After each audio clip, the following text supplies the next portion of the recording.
香港好多家長中意幫個仔改個名做 Jaden，應該大家都會知道。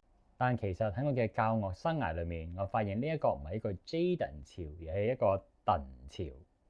除咗 Jaden，其實仲有 Eden、Eden、Caden、Hayden、Zaden 等等。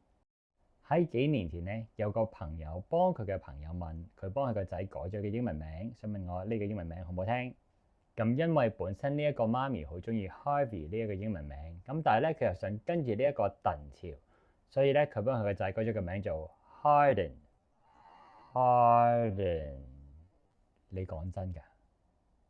其實 Harden 呢一個英文字咧，佢嘅意思係令到變硬，所以一個叫做 Harden 嘅男仔咧，佢好大機會成為惡作劇嘅主角或者被欺凌嘅目標。其實中意 Harvey 呢一個名，不如就叫做 Harvey 啦，亦都冇必要特登去跟住呢一個鄧潮嘅。又或者改名之前問下 AI，或者問一啲對英文文化有研究嘅專業人士。唔知大家有冇數過你身邊出現咗幾多個鄧呢？